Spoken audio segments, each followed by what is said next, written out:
गणेशाय नमः। मैं डॉक्टर मधुमाला मधु संस्कृत कोचिंग में आप सबका स्वागत करती हूँ। कैसे हैं आप लोग?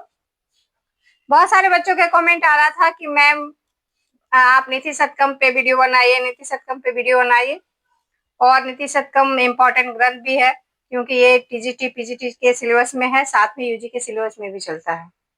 और नीति शतकम अगर सिलेबस में ना भी हो तो पढ़ना चाहिए क्योंकि इसमें जीवन जीने की कला बताई गई है कि कैसे आप आचरण करेंगे, कैसे आप जीवन जिएंगे।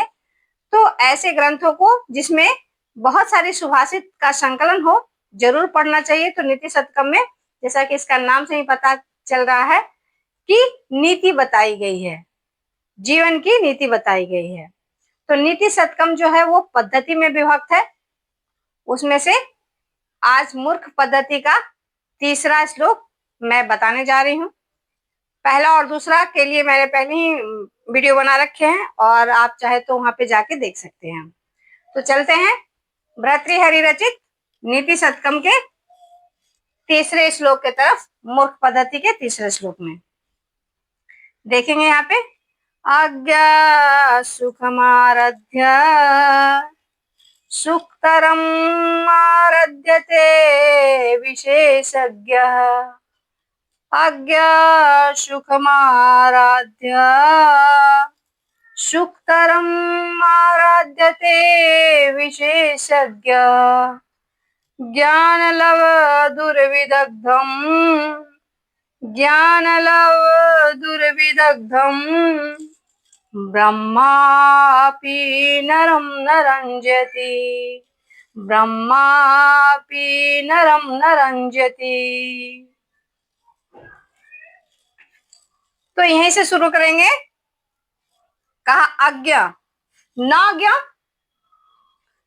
जो नहीं जानते, नाज्ञा इति आज्ञा नए समास, तत्पुरुष का नए समास, तत्पुरुष का नए समास नज्ञा, न ज्ञानम अस्ति इति न जानाति अस्ति इति आज्ञा।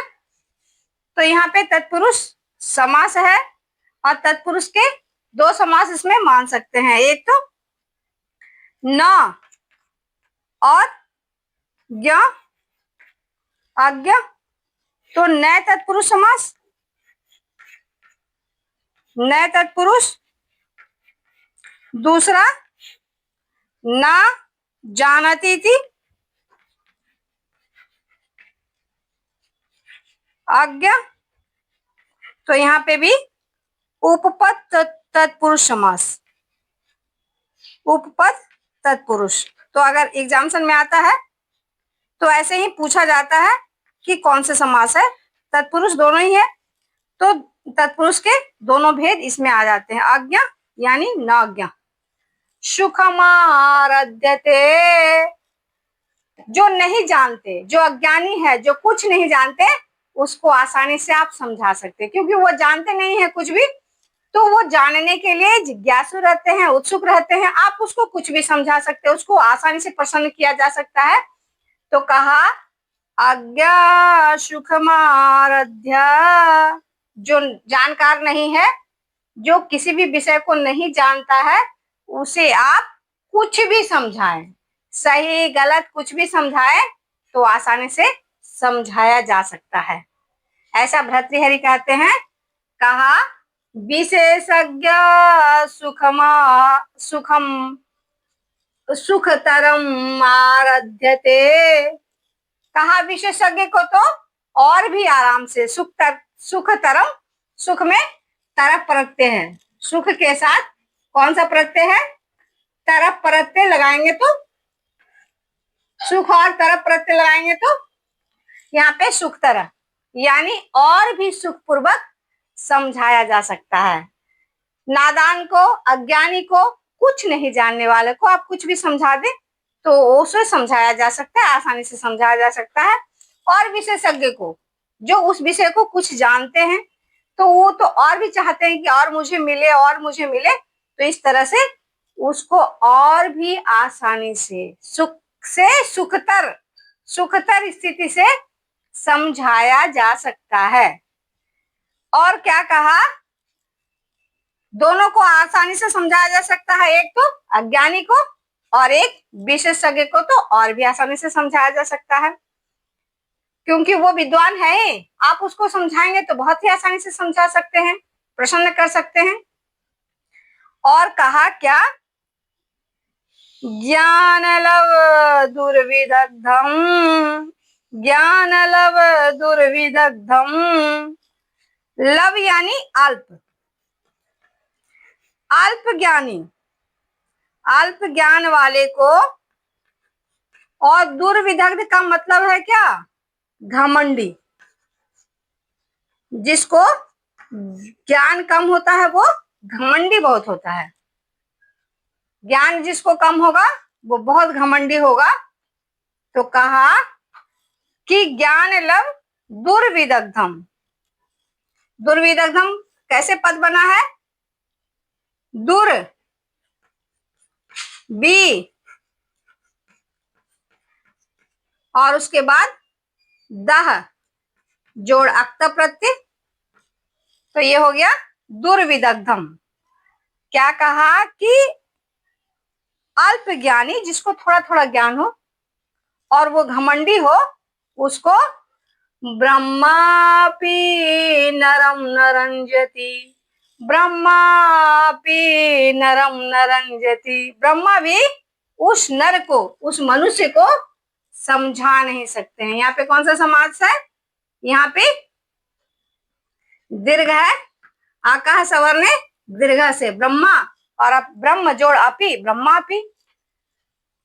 और आखिरी में रंज यति में कौन सा धातु है, रंज धातु। इसका अर्थ होता है प्रसन्न करना या समझाना। तो क्या कह रहा है, अज्ञा सुखम आराध्य। जो अज्ञानी है उसको आसानी से समझाया जा सकता है, आसानी से समझ जाते हैं। आप उसको गलत सही कुछ भी समझाओ आसानी से समझ लेंगे, क्योंकि उनको सीखने की लालसा होती है, तो आसानी से समझा जा सकता है। दूसरा कहा कि विशेषज्ञ, जो विशेषज्ञ है वो तो ज्ञानी है, विद्वान है, और उनको और भी आसानी सुखतर से, यानी सुखतर यानी और भी आसानी से समझा सकते हैं आप, प्रसन्न कर सकते हैं, उनको मना सकते हैं आप। लेकिन ज्ञान लव दुर्विदग्धम, ज्ञान लव दुर्विदग्धम, ज्ञान लव का अर्थ है अल्प ज्ञानी, थोड़ा और थोड़ा सा ज्ञान वाले, और थोड़े से ज्ञान आने के बाद लोग बहुत घमंडी हो जाते हैं। वो अपने सामने किसी को विद्वान होशियार समझ में न करते हैं, और फिर जब आप उसको कुछ समझाते हैं तो वो बड़ा भड़क जाता है, वो समझने को तैयार ही नहीं होता है। तो कहा ऐसे जो अल्प ज्ञानी लोग हैं और घमंडी लोग हैं, उनको ब्रह्मा अपि नरम न रंजति, ऐसे नर उस मनुष्य को ब्रह्मा भी समझा नहीं सकते, प्रसन्न नहीं कर सकते। ब्रह्मा की सृष्टि है और ब्रह्मा ने उसको भी बनाया है, अल्प बुद्धि वाला को, लेकिन ब्रह्मा नहीं समझा सकते हैं। ब्रह्मा भी जिसको नहीं समझा सकते हैं, ऐसा कौन सा व्यक्ति है, ज्ञान लव दुर्विदग्धम। तो कौन कौन सवाल इससे आ सकता है, सुखम आराध्य कह अज्ञा, सुखम आराध्य कह, सुख से किसे समझाया जा सकता है, अज्ञा। विशेषज्ञ केन प्रकारेण आराध्यते सुखतर, विशेषज्ञ को कैसे समझाया जा सकता है, बोला और भी आसानी से सुखकर तरीके से समझाया जा सकता है। कम नरम ब्रह्मापि न रंजयति, कैसे मनुष्य को ब्रह्मा भी प्रसन्न नहीं कर सकते हैं, समझा नहीं सकते हैं। तो कहा ज्ञान लव दुर्विदग्धम, ज्ञान लव दुर्विदग्धम, अज्ञानी और जो है घमंडी, अज्ञानी और घमंडी पुरुष को ब्रह्मा भी समझा नहीं सकते हैं, ऐसा भर्तृहरि ने कहा है तृतीय श्लोक में। ये बहुत ही अच्छी सूक्ति है, और अगर आपने नीति शतकम को ठीक से जाना समझा तो आप जीवन जीने की कला को सीख जाएंगे। बहुत ही आसान ढंग से आपने नीति शतकम के मूर्ख पद्धति के तृतीय श्लोक को आज जाना। और भी नीति शतकम के श्लोक को जानने के लिए आप मेरे चैनल पे जा सकते हैं। मेरे चैनल पे जाके और भी नीति शतकम के श्लोक को देखा जा सकता है। अगर आपको ये वीडियो पसंद आए तो लाइक करें, सब्सक्राइब करें और बेल आइकन को अवश्य दबाएं और कमेंट करें कि इसके बाद में कौन से ग्रंथ के बारे में बताऊं आप लोग को, जिसके बारे में आप लोग को जानना चाहिए। वीडियो में आखिर तक बने रहने के लिए धन्यवाद।